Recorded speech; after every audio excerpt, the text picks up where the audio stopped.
Hello, welcome to Eco Crafts with Crystal. Today we are going to make beautiful swan crafts out of recycled paper, paper plates, and old scraps that you have from doing other crafts. These videos are intended for parents to do with their kids, teachers with their students. As I go through each step of the craft to show you what to do, I'm also going to be talking about fun facts about swans that you can tell your kids while they're making the craft and things we can do to help swans and their ecosystem, like the wetlands, lakes, and ponds. I'll start with the materials. Here I have just a recycled paper plate. I had extra plates. This is going to be the head, neck, and body. Then I have some old scraps. I just made a shark craft. I have some white paper left over, so this I'll cut into feathers. And then I have just an orange scrap. I'm gonna make the beak, but you can always paint the beak on or color the beak with an orange marker. There's many ways you can do the beak. I have scissors here to cut the scraps of paper and to cut the plate. I have tape to tape on the beak. If you're not using paper for the beak, then you won't need the tape. And then I have a googly eye, which I love. You could also draw or paint on an eye. Of course, I have glue to glue on the googly eye. First step, we're going to cut the body. All right, so you're gonna flip, this is the front of the plate. You're gonna flip it so that the back is going to be the front now. So here,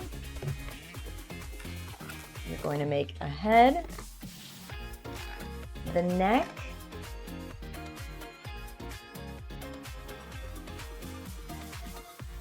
all right, so I cut the plate like this. So you'll imagine that this is the head, the beak will be here, here's the swan's neck, and here's the body. We're gonna tape or glue on the feathers from our scrap paper. So fun fact about swans and their necks, did you know that swans have more neck bones than a giraffe? A giraffe and human beings have 7 neck bones, while swans have 23 to 25 neck bones. It makes it easy for them to gracefully get aquatic plants in the water. Next, I'm going to make a beak out of my scrap piece of orange paper. It's going to be a triangle. Boom. This will be it. I'm going to tape on the beak. Next, I'm going to take all my scrap pieces of paper and I'm just going to cut out a bunch of feathers. You can do all sorts of colors. If you have scrap pink and blue and yellow paper, make all sorts of colored feathers. Obviously, swans have white feathers, but you can always make a fun, colorful swan. So I'm just cutting out a bunch of shapes like this that look like feathers. And fun fact about swans, swans are super flyers. They fly very high in the air. They can fly up to 8,000 feet high, and they migrate thousands of miles a year.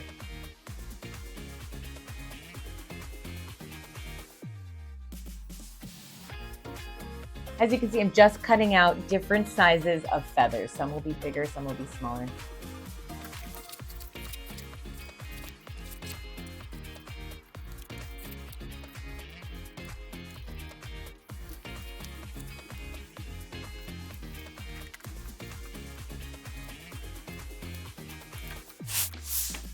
Once you've cut out a bunch of feathers, you can start gluing them on.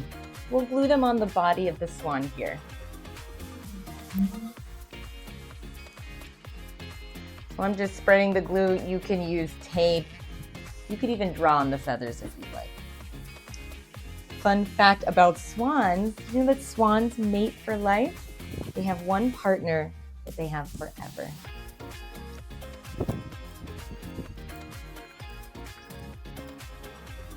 I'm gonna add a little more glue. I'm just going layer by layer. I made an outside layer, an inner layer. There's no right or wrong way to do that.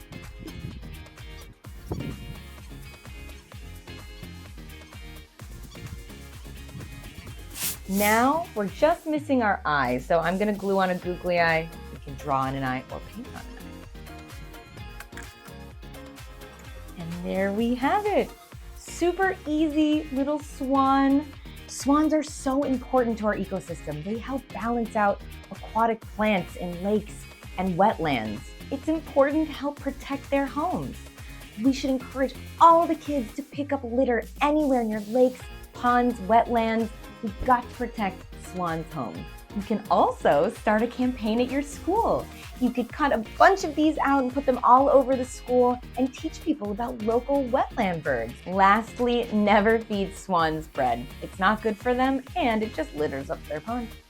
I hope you enjoyed!